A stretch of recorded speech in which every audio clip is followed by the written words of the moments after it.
Gloria a Dios. Hermanos, la verdad es que estamos sorprendidos de ver el esfuerzo que hace la gente con esa ilusión de poder conocernos personalmente. La mayoría de ellos nos han conocido a través de las redes sociales. Íbamos a estar unos cuantos días juntos en Israel, paseando, hablando, conociéndonos más profunda e íntimamente, ¿verdad? Pero el Señor permitió que se diera las circunstancias que ustedes conocen. Y bueno, no hay ninguna queja en nuestro corazón hacia el Señor, ni muchísimo menos. El Señor es el que hace las cosas. Y hoy ha sido un día muy, muy difícil para Israel, muy complicado.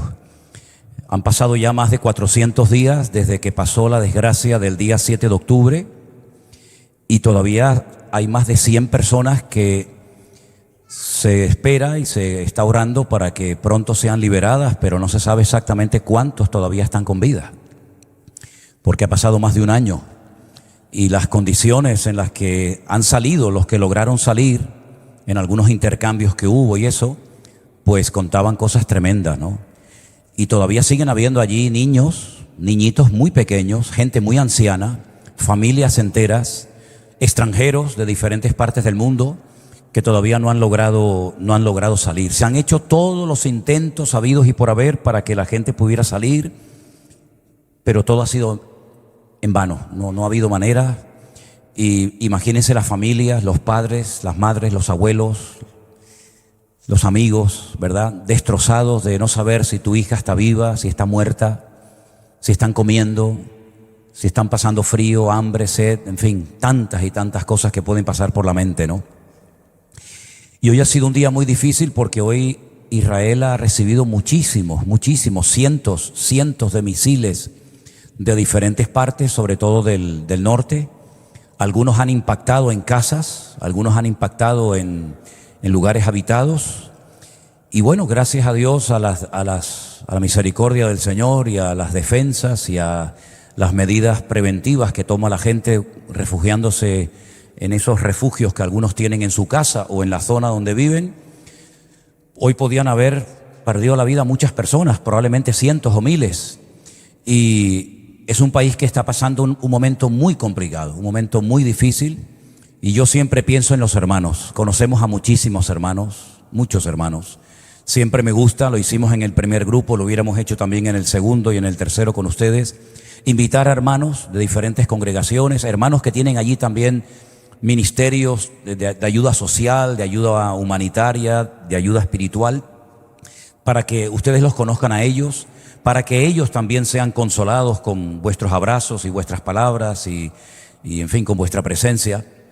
Y hay que orar mucho al Señor, para que el Señor ponga su mano sobre todo en su pueblo y para que todo esto ablande los corazones. Todavía hay mucho corazón endurecido, todavía hay mucha gente enfadada con Dios, todavía hay mucha gente que no entiende que Dios es el que controla la historia y que a veces ocurren cosas duras y difíciles, pero todo tiene un propósito y una razón de ser, aunque no se entienda en el momento, ¿no?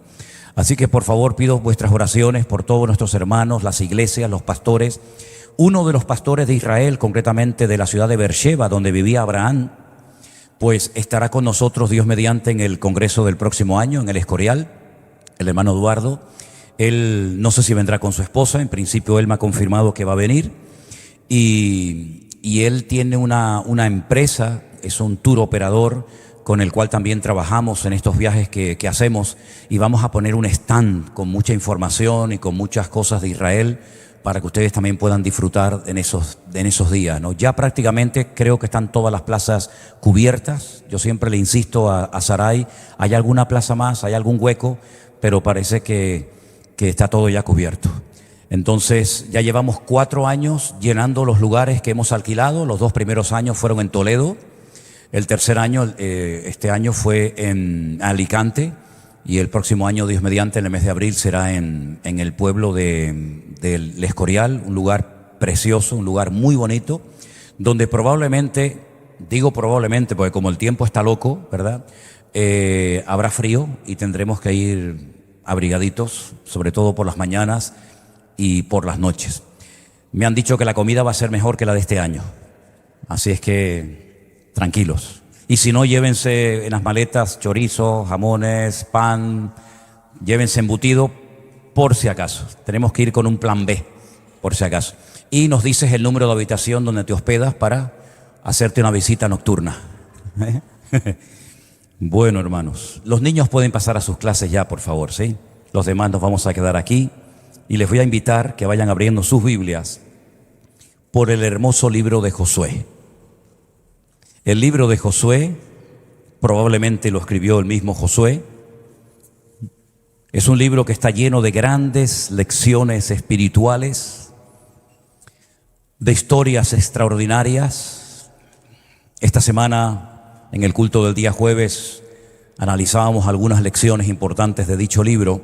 Y hoy vamos a ver algo, creo que muy interesante, que está registrado en el capítulo 9 del libro de Josué. Y se titula Astucia de los Gabaonitas. Vamos a orar un momentito. Padre, gracias te damos por tu palabra. Gracias por todos los hermanos que haciendo un gran esfuerzo han venido esta tarde para estar aquí con nosotros, Señor, en este culto. Pedimos, Señor, que ahora tu palabra nos hable, nos ministre, nos fortalezca y que también tu bendición llegue a todos los lugares donde haya alguien conectado, pendiente, Señor, sediento y hambriento de recibir una palabra fresca en el día de hoy. Ponemos este tiempo en tus manos, Señor, en el nombre de tu amado Hijo Jesús. Amén. A veces cuando vamos con los grupos a Israel, les llevo a un lugar que para mí es muy bonito, porque hay una panorámica espectacular y me refiero a una montaña donde dicen que está enterrado el profeta Samuel. Allí arriba, en lo alto de esa montaña, ya digo, hay una panorámica muy bonita de diferentes partes y también al fondo se puede ver la ciudad de Jerusalén. Y ese edificio está dividido en dos. Una parte es una mezquita musulmana que se puede visitar y la otra parte es una sinagoga donde abajo, bajando las escaleras, siempre allí hay gente orando, leyendo la palabra, en la tumba del profeta Samuel. Cuando está abierta la puerta y nos dejan subir, subimos una escalera muy empinada y llegamos al techo de ese edificio. Y caminamos por la azotea y allí hay muchas cosas que explicar. Y una de las cosas que le digo, mira, allí enfrente, en ese valle, muy cerca de donde estamos nosotros, está Gabaón. Gabaón era el lugar donde Salomón recibió la visita nocturna del Señor y le dijo, pídeme lo que quieras y yo te lo daré. Y fue el lugar donde él le pidió al Señor, como todos sabemos, sabiduría, ¿verdad? En ese lugar, él ese día había sacrificado 1000 bueyes, porque era el lugar alto. Aún no estaba el templo de Jerusalén construido, por lo tanto, cualquier lugar alto servía para ofrendar al Señor o para levantar un altar. Y en ese lugar, en Gabaón, desde el balcón, se puede ver abajo un territorio que era de donde vinieron estos personajes que vamos a leer ahora, los Gabaonitas. Se llaman así Gabaonitas porque eran de Gabón. Y es interesante que en el versículo 1 la historia comienza diciéndonos lo siguiente. Cuando oyeron estas cosas todos los reyes que estaban a este lado del Jordán, así en las montañas como en los llanos y en toda la costa del mar grande, delante del Líbano, los heteos, amorreos, cananeos, fereceos, heveos y jebuseos se concertaron para pelear contra Josué e Israel. A mí me llama mucho la atención ese versículo. Porque no es que se juntaron todos los reyes, que luego entre ellos se mataban y se peleaban, sino que se unen porque tienen un enemigo enfrente al cual también ellos odian y se unen simplemente para unir fuerzas. Pero no solamente en esta ocasión van a pelear contra Israel, sino van a pelear también contra Josué. Y es que yo creo que, y es una opinión personal, que el diablo tiene como una especie de agenda, ¿no? Una especie de lista negra, donde tiene nombres de personas que le causan problemas, personas que le causan bajas en su ejército, personas que por su ministerio, por su testimonio, por su influencia, el diablo quiere eliminarlos. Y Josué era uno de ellos. Josué era una persona muy utilizada. Él fue el sucesor de Moisés. Y en esta ocasión dice que los reyes querían ir a pelear contra Israel, pero también querían quitar del medio y querían eliminar a Josué.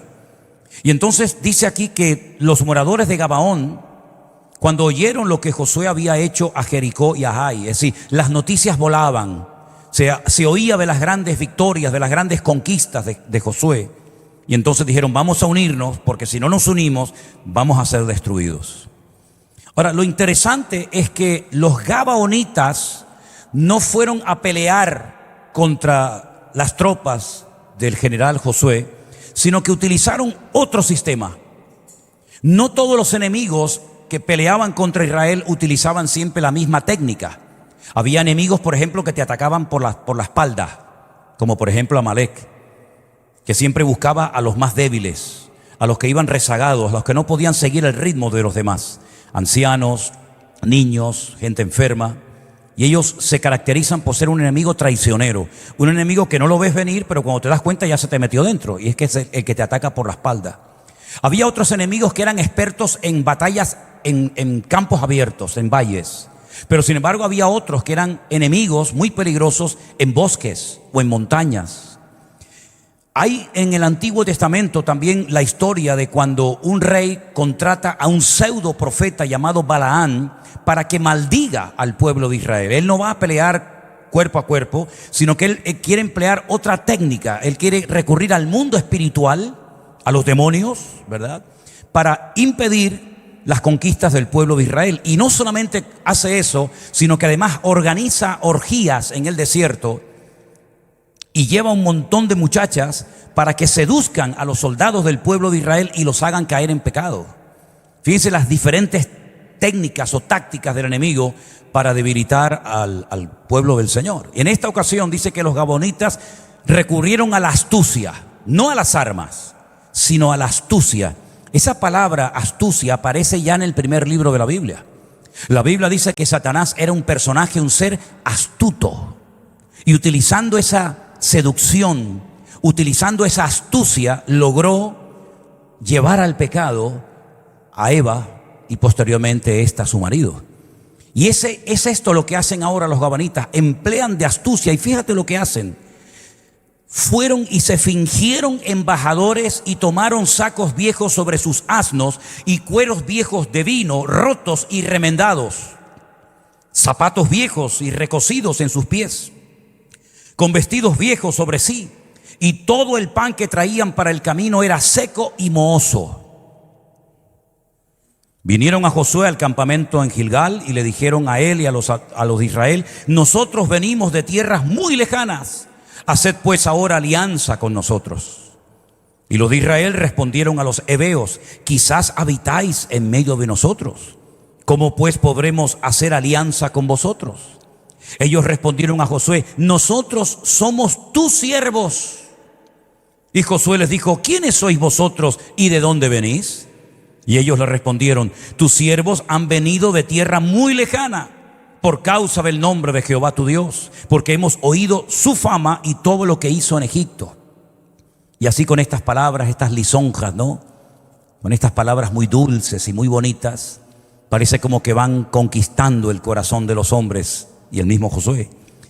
Y todo lo que hizo a los dos reyes de los amorreos que estaban al otro lado del Jordán, a Sehón, el rey de Hesbón, y a Og, rey de Basán, que estaba en Astarot.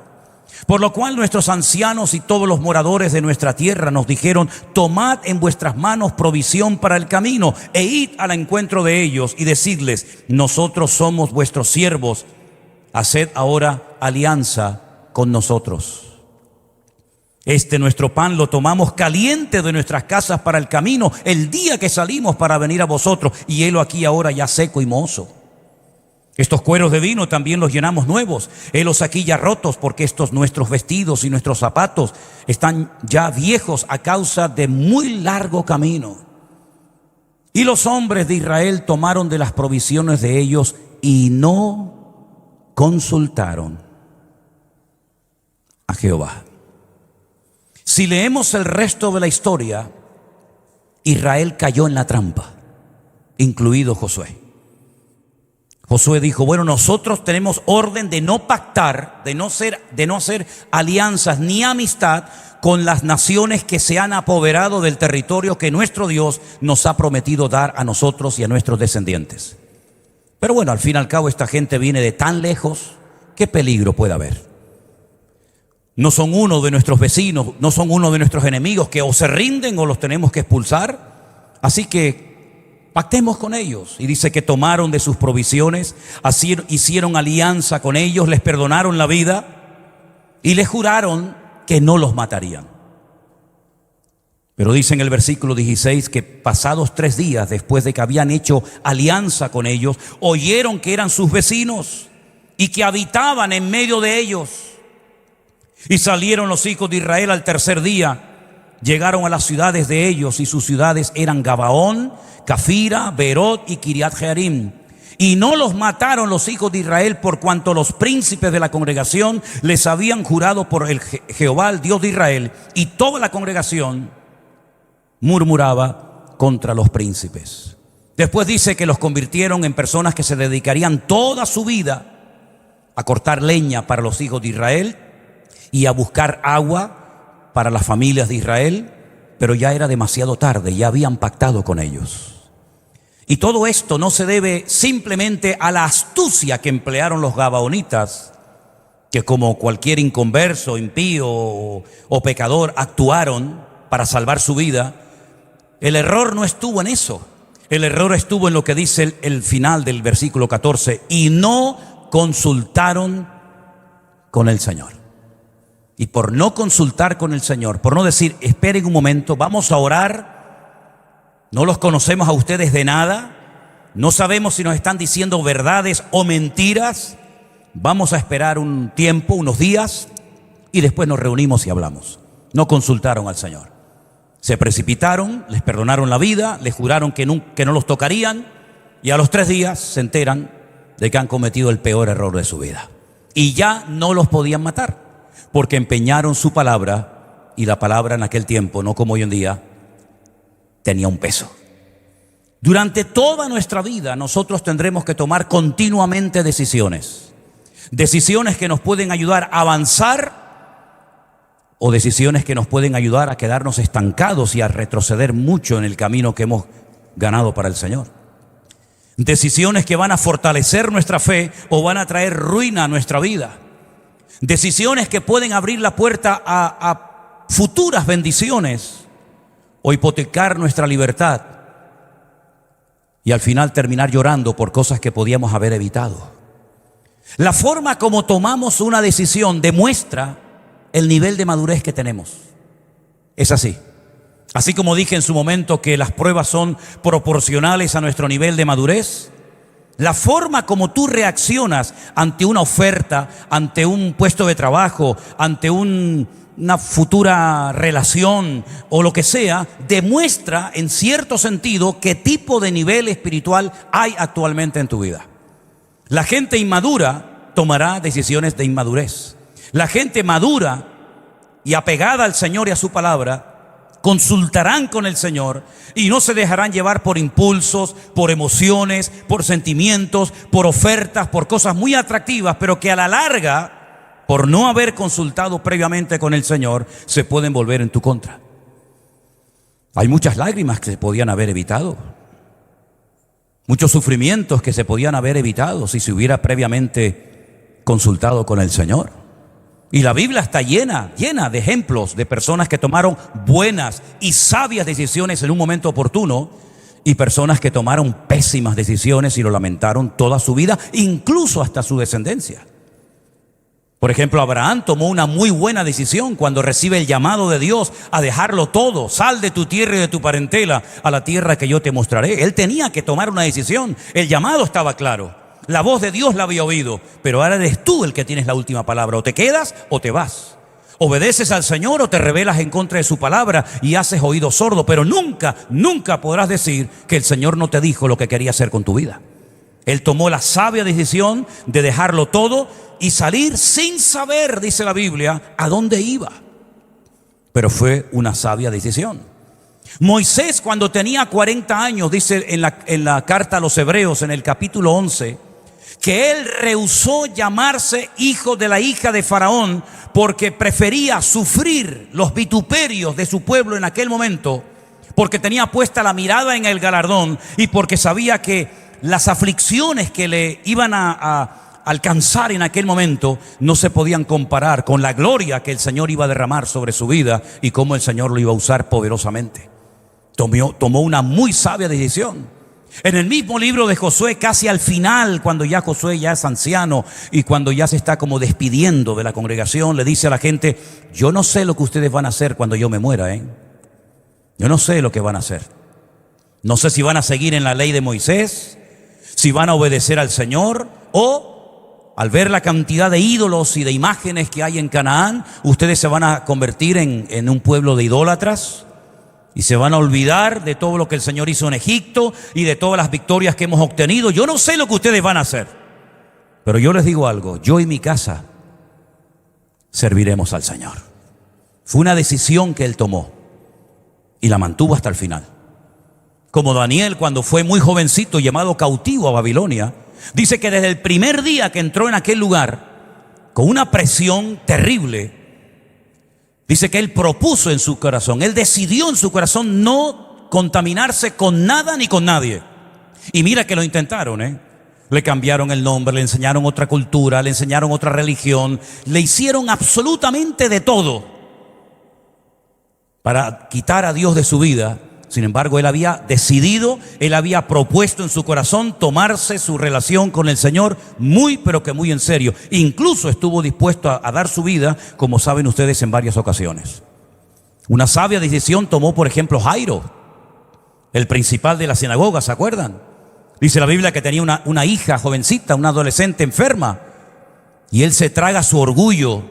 Él se da cuenta de que todo su conocimiento y toda su sabiduría como líder o como responsable de la sinagoga no le sirven en ese momento de nada, y él toma la decisión de salir delante de todo el pueblo, todo el mundo lo está observando, y de ir a pedir ayuda y auxilio al Señor Jesús.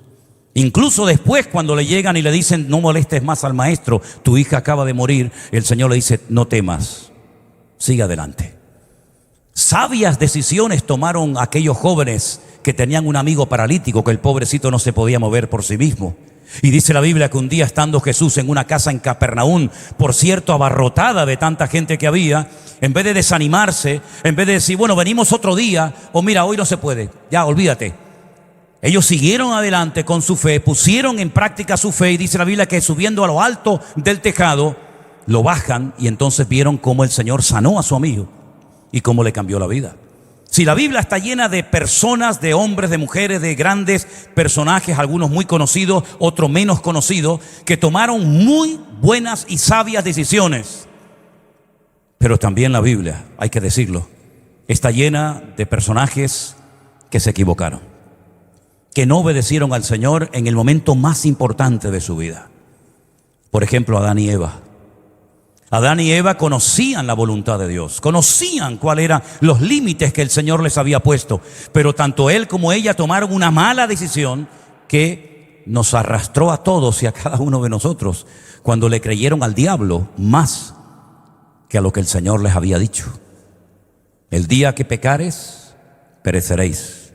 Perderéis mi gloria, mi presencia, la inocencia que os caracteriza, la comunión perfecta y maravillosa que tenemos. Todo eso va a cambiar, pero prefirieron, ya digo, obedecer al diablo, a sus mentiras, en vez de creerle a Dios. Caín se equivocó cuando tomó la decisión, engañando a su hermano, de salgamos al campo a dar un paseo. Vamos a tener un ratito de comunión, ¿verdad? Para conocernos un poquito más. Y dice la Biblia que en un momento de despiste, Caín se levanta contra su hermano Caín, y dice la Biblia que lo mata.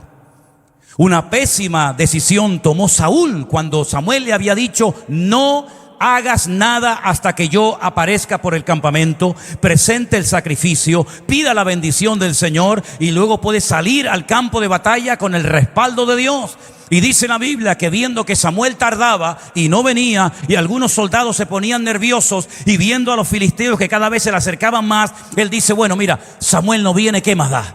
Y presenta el sacrificio. Y en ese momento aparece Samuel y le dice: locamente has actuado.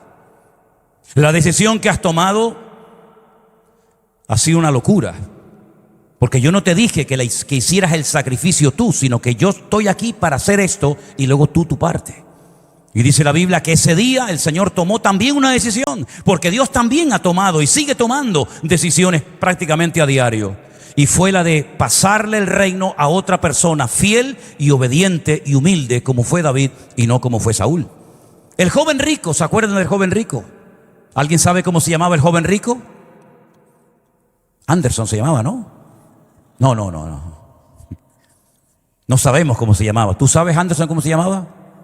Nadie sabe cómo se llamaba el joven rico, ¿sí o no? Era joven, era rico y era religioso, pero el nombre no lo sabemos. Y tomó una decisión buena y una mala. ¿Cuál fue la buena? Voy a ir al Señor a presentarle mi duda. Señor, ¿qué tengo que hacer para heredar, para tener la vida eterna? Es una decisión magnífica, porque fue a preguntar al mejor maestro del mundo, al que verdaderamente tenía una sabia y correcta respuesta. Una decisión muy bien tomada, pero lamentablemente cuando oye la respuesta no le gustó. Y dice que se fue muy triste y tomó una mala decisión de no seguir al Señor y de no obedecer su palabra. ¿Se acuerdan de la mujer de Lot? El Señor le dijo, salgan corriendo, que esto va a salir por los aires en cualquier momento. No miren atrás, no cojan nada, fuera, salgan corriendo. Ya el error había comenzado en su marido cuando probablemente presionado por sus hijas y por su esposa, ellas querían ir a vivir a la ciudad. Eso de vivir en el campo, en lonas, entre cabras y ovejas, eso con ellas no iba eso. A ellas les gustaba el Carrefour, el Corte Inglés, tener todo a mano, ¿no? Eso era antes, hoy en día es diferente, ¿verdad?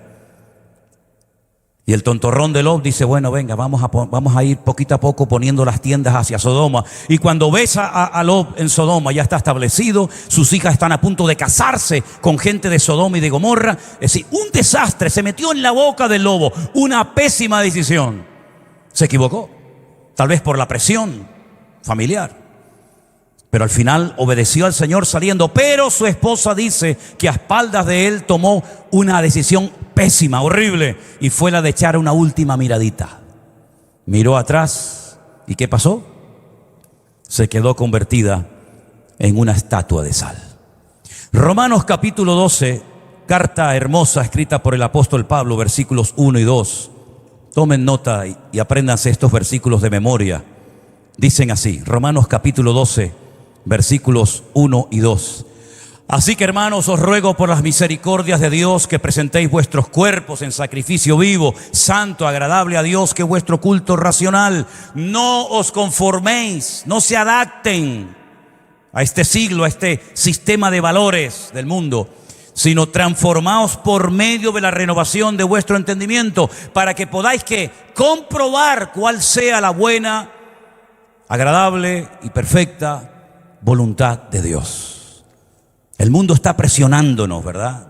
Nos dicen cómo tenemos que vestirnos, cómo tenemos que hablar, qué cosas tenemos que aceptar, qué cosas tenemos que hacer, qué otras cosas no tenemos que hacer. Sí, el mundo está tratando de moldear, ¿verdad?, nuestro estilo de vida. Y ahí tenemos que tener una buena base y un buen fundamento.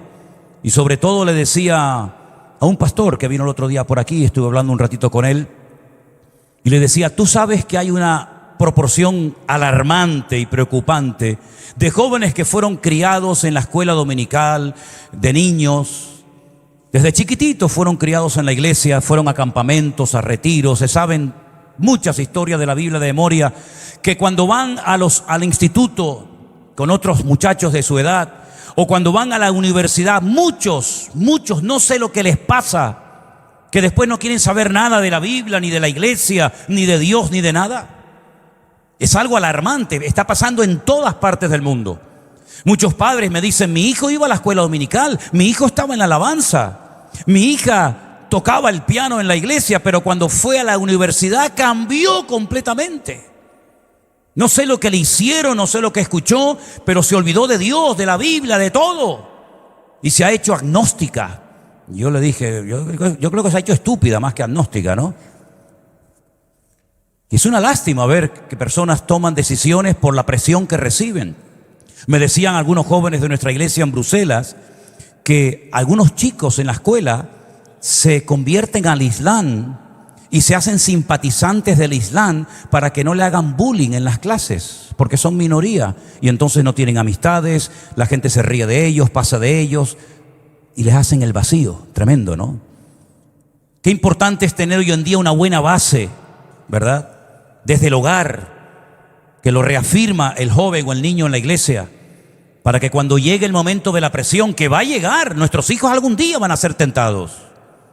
Nuestros hijos un día van a ser probados en cuanto a su fe, que puedan dar la talla y presentar con mansedumbre y reverencia respuestas adecuadas en cuanto a la fe que ellos tienen en su corazón.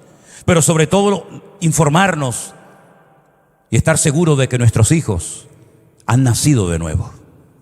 Porque si no han nacido de nuevo, si no han tenido un encuentro, una experiencia personal con Cristo, lo que tienen es la cabeza llena de historias de la Biblia, que se las saben de memoria, porque las han oído desde chiquititos, pero nunca han tenido un encuentro personal con el Señor. Y eso es lo que tenemos que averiguar. ¿Tú has entendido el Evangelio, hijo? ¿Tú lo has entendido? Porque le decimos, tienes que leer la Biblia. ¿Oraste? Es como decimos, ¿te lavaste los dientes? ¿Sí? ¿Te peinaste? ¿Sí? ¿Leíste la Biblia? ¿Oraste? Parece como que entra todo dentro de, ¿verdad?, de un programa. Pero realmente estamos seguros y convencidos de que ese niño que ha asistido a la iglesia toda la vida realmente ha nacido de nuevo y ha entendido el Evangelio.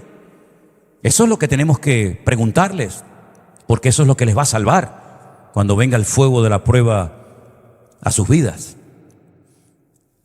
Algunas personas que tomaron pésimas decisiones en la Biblia la tomaron por el miedo al fracaso, por miedo a verse solo, como por ejemplo el caso de Saúl, que dice la palabra de Dios que al ver que Samuel no llegaba y al ver que los filisteos venían contra él, tuvo miedo e hizo algo que no le correspondía hacer. Y en la vida cristiana tienes que andarte con ojo, y te voy a decir por qué. Porque hay cosas que en el primer año, los primeros 2 años, vamos a decir, y no más, de tu conversión, de tu andar con Cristo, entre comillas, te puedes permitir ciertos lujos. Pero hay un momento en el que si te quieres plantear seriamente tu relación y tu crecimiento espiritual delante del Señor, hay cosas que ya no puedes hacer. Ya no puedes hacer. La palabra del Señor nos enseña que todo nos es lícito, pero no todo conviene. El consejo de la Biblia es examinarlo todo y retener lo bueno.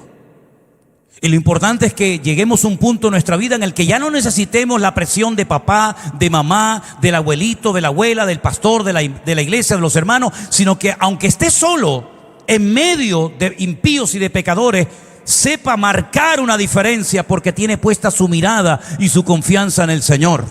Como le pasó, por ejemplo, a José en Egipto, que tomó la decisión de mantenerse fiel al Señor, aunque nadie veía si iba a cometer un pecado. Nadie lo observaba, no había pastor, no había padre, no había madre, no había amigo. Todos eran pecadores, todos eran terribles. Y él era el único que era diferente, pero él no se dejó arrastrar por el sistema de valores, por el modelo de vida de Egipto, sino que él supo que aquella estancia en aquel lugar, incluso en la cárcel, en los peores momentos de su vida, todo aquello tenía un propósito. De hecho, se lo dice años más tarde a sus hermanos: no fuisteis vosotros los que me trajisteis aquí, fue Dios el que usó vuestras vidas para traerme a este lugar. Él supo interpretar las circunstancias de su época. Él supo entender a Dios en medio del dolor. Él descubrió a Dios en medio de la angustia y de la soledad. Y no tenía iglesia, no tenía pastor, no tenía un Nuevo Testamento, no tenía una radio, no tenía nada, pero tenía a Dios en lo más profundo de su corazón. ¿Cuántos dicen amén? Y por eso es muy importante que no le demos lugar a las emociones, que no le demos lugar al miedo, a la angustia, a la preocupación, a la presión de la vida, sino que le demos lugar única y exclusivamente al Señor y a su palabra, obrando y operando dentro de nuestros corazones. Una mala decisión, como no consultar a Dios, trajo una tragedia nacional. Los gabonitas se infiltraron en la vida del pueblo. Seguramente después se terminaron casando unos con otros, cosas que en aquel momento no se podía hacer, y todo fue porque no consultaron con el Señor. Ahora piensa tú, ¿en cuántos errores has cometido en tu vida porque no consultaste con el Señor? Ahora la pregunta es: ¿por qué hay algunos creyentes que no oran pidiéndole al Señor: Señor, ¿cuál es tu voluntad? ¿Saben por qué? Yo creo que hay creyentes que no oran porque a lo mejor la respuesta de Dios no les va a gustar. Y como saben lo que Dios les va a decir, que es un no rotundo, prefieren hacerse el tonto y no consultar con el Señor. Y si Josué, un gran hombre de Dios, fue engañado por los gabaonitas, fíjate tú dónde quedamos tú y yo, si no consultamos nuestras acciones y nuestras decisiones con el Señor. A veces nosotros creemos que siempre vamos a estar con la misma salud, con la misma fuerza, con la misma vitalidad, y no nos damos cuenta de que la vida nos va cambiando a todos, pero Dios siempre sigue siendo el mismo. Y Él lo que quiere para tu vida y para mi vida y para la vida de todos y cada uno de nosotros, ¿saben lo que es? Lo mejor. ¿Cuántos dicen amén? Lo mejor, hermanos, créeme, lo mejor. Él ve el futuro, yo no lo veo, yo no lo conozco. Yo no sé lo que va a pasar dentro de una hora, pero Él que lo sabe, que lo ve y que lo entiende todo, a veces cierra una puerta, aunque tú digas, pero Señor, ¿por qué? He orado con fe, he pedido con fe, pero no has buscado la genuina voluntad de Dios para tu vida. Y a veces la voluntad de Dios puede ser, nos ha pasado a todos, no coincide con la tuya. Pero nuestra voluntad se puede equivocar, ¿sí o no, hermanos? Pero la voluntad de Dios, la hemos leído esta tarde, es santa, es agradable, es perfecta. Miren cuál era la voluntad del Padre para su Hijo Jesús, ir a la cruz a morir. Jesús dijo, pasa de mí esta copa, Padre, mas no se haga mi voluntad, sino la tuya. Y la voluntad del Padre es que fuera a una cruz a morir. No era que se fuera de vacaciones, no es que se fuera a otro lugar y pasara del sufrimiento y del tormento que le esperaba, sino la voluntad del Padre en aquel momento era la muerte de su Hijo, porque era la única manera de redimir a la raza humana de sus pecados. Pero el Hijo no fue a regañadientes ni quejándose contra la voluntad del Padre a la cruz, sino que fue, dice, con gozo, y fue obediente hasta la muerte, y muerte de cruz. Y entonces, viendo la actitud de sometimiento, de humildad, de dependencia del Hijo al Padre, el Padre le dio después un nombre, que es sobre todo nombre, para que en el nombre de Jesús se doble toda rodilla y toda lengua confiese que Jesucristo es el Señor, para gloria de Dios el Padre. ¿Cuántos dicen amén? Es decir, como dice ese versículo de Romanos 8, que muchas veces se lo he puesto a la gente ahí cuando le firmo un libro o lo que sea. Tengo por cierto que las aflicciones del tiempo presente no son comparables con la gloria venidera que en nosotros ha de manifestarse. Hay gloria después de la cruz, hay vida después de la muerte, hay bendición después del sufrimiento, pero hay que ser obediente y no tener miedo de consultar previamente cualquier cosa con el Señor, porque nosotros nos podemos equivocar. Pero nuestro Dios es perfecto y repito, Él tiene lo mejor para todos y para cada uno de nosotros. Me llama la atención este personaje que admiro tanto como es el rey David. Todos lo conocen, ¿verdad? David era un hombre de guerra, era un experto. Él sabía cómo había que atacar, cómo había que organizar una batalla. Él sabía cuáles eran los puntos débiles del enemigo. Él sabía perfectamente cómo atacar a los amorreos, a los filisteos, a todo el mundo. Pero dice la Biblia que cada vez que iba a la guerra, consultaba con el Señor. Y fue un día a pelear contra los filisteos, previamente había consultado con el Señor, y el Señor le dijo, vete porque la victoria está garantizada. Y fue, y tiempo más tarde, fue a pelear otra vez contra los mismos enemigos, y dice que otra vez, nuevamente, volvió a consultar con el Señor para ver si era o no la voluntad de Dios que fuera a pelear contra los filisteos en aquel momento. Esa costumbre hay que desarrollarla en nuestra vida. No actuar por impulsos, sino decir, Señor, ¿tú estás en esto? ¿Esto viene de parte tuya? Porque suena muy bonito, es muy atractivo, Esto no se lo ofrecen a cualquiera. Pero Señor, tú que ves más allá de lo que ven mis ojos, ¿tú estás de acuerdo con esto? ¿Me conviene a mí y a los míos el tomar esta decisión, el cambiar de este trabajo, el cambiar de vivir aquí a irme a vivir allá? No voy a decir casarme con esta o con aquella, no, si eso no, porque eso tienes que tenerlo bien claro, ¿no? Pero hay muchas decisiones que tienes que tomar a diario. Hay gente aquí que a lo mejor está pensando en cambiarse de trabajo porque te han ofrecido más dinero, un mejor horario. ¿Y eso es de Dios seguramente? Si es de Dios, amén. Pero ¿y si no es de Dios? ¿No será mejor ganar menos, pero estar en el lugar indicado por Dios, que ganar más y estar fuera de la voluntad de Dios? ¿O tú lo que quieres y lo que te mueve es el billetito? Porque si el diablo sabe que a ti lo que te mueve es el billetito, mañana te van a venir a ofrecer un trabajo espectacular. Porque sabe que esa es tu debilidad. Y el diablo va a utilizar siempre tu debilidad para llevarte a su terreno. ¿Saben quién es el ser más astuto de todo cuanto existe en el planeta Tierra? ¿Quién? Satanás, el diablo. Ese sí que sabe ser astuto. Ese es capaz hasta de manipular la Biblia, de utilizar hasta la Biblia para seducir nada más y nada menos que al mismísimo Señor Jesucristo. Cuando él vio en el desierto que el Señor había decidido no pecar, él había decidido agradar al Padre, y él no tenía que demostrarle a nadie nada, porque ya el Padre días atrás había dicho, el día de su bautismo en el río Jordán: este es mi Hijo amado, en el cual tengo complacencia. Y ahora viene y si eres el Hijo de Dios, dile a estas piedras que se conviertan en pan. Es que yo ya sé que soy el Hijo de Dios, porque primeramente lo sé, y en segundo lugar mi Padre ya ha hablado y ya lo ha dicho. Pero así que yo no tengo que demostrarte a ti nada. Pero fíjate cómo el diablo en esas tentaciones, hay un momento que cita un texto bíblico, pero el Señor sabe que lo está sacando de su contexto para hacerlo pecar. Y hay personas que han tomado decisiones equivocadas utilizando textos de la Biblia.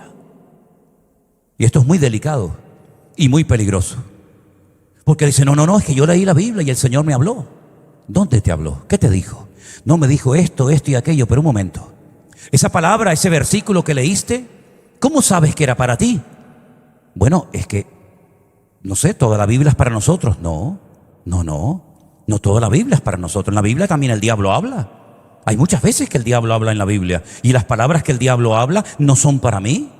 Tengo que analizarlas y decir: no, esto lo dijo el diablo. No moriréis. Eso está en la Biblia, sí, pero ¿quién lo dijo? Lo dijo el diablo. Pero el Señor dijo: el alma que pecare, esa morirá. Entonces, ¿qué quedamos? Tienes que saber discernir a quién se le dijo esa palabra, por qué se le dijo esa palabra. Si es una profecía, si es una promesa, si es algo que tiene que ver con una persona en particular, o es una promesa genérica. Si es algo que tiene que ver con una persona, con un pueblo, o tiene que ver con el pueblo de Dios hoy en día. Es decir, no vayas por la Biblia jugando al Team Marín de Ospincue, Cucaramaca, y fue aquí el Señor me habló. Porque a veces hay gente que he conocido que ha tomado decisiones equivocadas y se basan en la Biblia, que la Biblia les habló, y la Biblia no les habló, sino que ellos entendieron que Dios le estaba diciendo lo que no le estaba diciendo. Y para eso está la madurez. Y si te haces un lío con todo esto, pues hay una cosa que en la Biblia se llama pedir consejo y ayuda. ¿Cuántos dicen amén? Pedir consejo y ayuda. En la multitud de los consejos, ¿qué dice la Biblia? Está la sabiduría. Pero pida consejo de alguien que te ame tanto, que esté dispuesto a llevarte la contraria, aunque a ti no te guste. No busques a la persona que te va a reír la gracia y te va a decir a todos: sí, tienes razón, sí, hazlo, para no perder la amistad. Alguien que sea más maduro, alguien que sea más espiritual que tú, alguien que te respete y te ame tanto, que esté dispuesto a decirte: perdóname, estás equivocada. Uy, pero ¿cómo me dices eso? Pues porque te amo. Pues porque quiero lo mejor para tu vida. Te podría decir: sí, cómpralo, vete, hazlo, dilo. Pero te estaría agradando a ti, pero estaría desagradando a mi Señor, que al fin y al cabo es al quien deseo agradar más en esta vida. Amén, hermanos. Así que fíjense todo lo que pasó en el pueblo de Israel, porque no consultaron con el Señor. Si hubieran orado, si hubieran dicho: Señor, verdaderamente esta gente viene de tierras lejanas, verdaderamente es verdad que salieron con pan caliente, y mira cómo viene el pan, y mira cómo viene la ropa, y mira cómo llevan los vestidos y los zapatos, verdaderamente es verdad lo que nos están diciendo. Les faltó consultar a Dios, y les faltó algo que necesitamos urgentemente desarrollar y cultivar como nunca antes en la vida, y lo digo muy en serio, la iglesia hoy en día, y es discernimiento espiritual. ¿Cuántos dicen amén? ¿Es que acaso hemos olvidado que hay una lista en 1 Corintios 12 de nueve dones, y uno de ellos es el don de discernir los espíritus? Porque no todo espíritu ha salido de parte del Señor. ¿No dice eso la Biblia? La palabra de Dios dice que un día Pablo con su compañero iban a orar a un río porque no había minyan, sino había un grupo mínimo de 10 varones para poder establecer una sinagoga, y por eso tenían que irse al río a orar. Y dice que mientras iban al río cada día caminando Pablo y Silas, les salía una muchacha al encuentro y le decía a todo el mundo: atentos, escuchen bien, estos señores, estos predicadores son siervos del Dios Altísimo. Y un día y otro día y otro día, diciendo aparentemente algo bonito: estos son siervos del Dios Altísimo. Pero dice que después de muchos días, desagradando este peloteo, desagradando estas palabras de esta muchacha, dice que se volvió y reprendió a ese espíritu de adivinación, que es lo que algunos tienen, no palabras de profecía, sino espíritu de adivinación. Y dice que salió de ella, y los amos de esta chica vieron que perdieron su ganancia. Hay mucha gente que van por la vida creyendo que están profetizando, y de profeta no tienen nada. Lo que tienen más bien probablemente sea espíritu de adivinación, y ni siquiera se han dado cuenta. Y Pablo no se dio cuenta al momento, sino dice que después de muchos días esto ya le desagradaba. Ya no me gusta esto que está diciendo continuamente esta niña. Y dice la Biblia que después de muchos días reprendió, discernió que ese espíritu, esa expresión, esa palabra no venía de parte del corazón de Dios. Exactamente igual le pasó al Señor Jesucristo en el norte de Israel, en una ciudad que antaño se llamaba Cesarea de Filipo. Cuando él le pregunta a sus discípulos: ¿qué opina? ¿Qué dice la gente de mí? Y algunos le dijeron: bueno, algunos piensan que eres Juan el Bautista, que has resucitado de los muertos. Y otros piensan que eres Elías. Y otros piensan esto y otros piensan aquello. Y el Señor se les queda mirando a sus discípulos y le dice: ¿y yo para vosotros a estas alturas de la vida, quién soy yo para ustedes? Y todos callaron, salvo Pedro, que dijo: tú eres para mí el Cristo, el Mesías, el ungido, el Hijo del Dios viviente. Y el Señor lo felicita delante de sus discípulos, imagínense, ¿no? Bienaventurado eres, Simón, hijo de Jonás, porque esto que acabas de declarar, esto que acabas de decir, no te lo reveló sangre ni carne, sino mi Padre que está en los cielos. Es una revelación directa del corazón de mi Padre al tuyo. Pero días más tarde, cuando el Señor Jesucristo anuncia que tiene que ir a Jerusalén a morir y a cumplir con las Sagradas Escrituras, con las profecías, dice que lo llamó aparte y le dijo: Señor, no vayas. No vayas, que no te acontezca esto de morir en una cruz. Y el Señor, ¿qué le dijo? Apártate de mí, Satanás, porque no pones la mira en las cosas de Dios, sino en las cosas de la tierra. El mismo que días atrás fue alabado, ahora es reprendido públicamente porque se dejó utilizar por el Señor, pero también se dejó utilizar por el diablo. Y como dice la Biblia, de una misma fuente no puede salir agua dulce y agua salada al mismo tiempo. De una misma fuente no puede salir agua fría y agua caliente. Así tiene que ser nuestra boca y nuestro corazón delante del Señor, ¿verdad? Y por eso es muy importante que nosotros siempre le digamos al Señor: Señor, enséñame a hacer tu voluntad y a gozarme en tu voluntad y a esperar en tu voluntad. Porque a veces el Señor, entre comillas digo esto, puede tardar un poquito, ¿no? Más de la cuenta, en respondernos a una oración. Pero no te preocupes, el Señor es galardonador de los que le buscan, porque al Señor le agrada a la gente que aprenden a esperar en Él y a consultar con Él. Siempre las personas cuando oran y esperan en el Señor, esa gente siempre es recompensada de una u otra manera por el Señor. Así que mi palabra final en esta tarde, en este mensaje, es: aprendamos a consultar todo en la vida con el Señor. No vayas de listo. No, yo no tengo que decirle nada a nadie ni preguntar. No vayas de listo, porque te puedes meter un leñazo que te puede pesar toda la vida. Por no consultar con el Señor se le metió el enemigo en casa. Como estas hermanitas que abren su casa a cualquiera. Y abren su casa a gente que no conocen de nada. Y luego tienen unos líos que para sacarla les cuesta un riñón. O estas personas que dicen: no, yo me voy a cambiar de trabajo. No, yo me voy a cambiar de iglesia. No, yo me voy a cambiar de país. Y después resulta que lloran lágrimas de sangre porque tomaron decisiones en la carne precipitadamente sin consultar previamente con el Señor. Cierra tus ojos en esta tarde, mi querido hermano, ahí donde estás, por favor. Y pidámosle junto al Señor en el día de hoy: Señor, ayúdame, aleluya, ayúdame, Señor, ayúdame, Señor, ayúdame, Señor, a esperar en ti, Señor. a no tener prisas, a depender de ti permanentemente, Señor. Aleluya. Oh, bendito sea tu nombre, Dios. Si tienes que tomar una decisión, hermano y hermana, en los próximos días,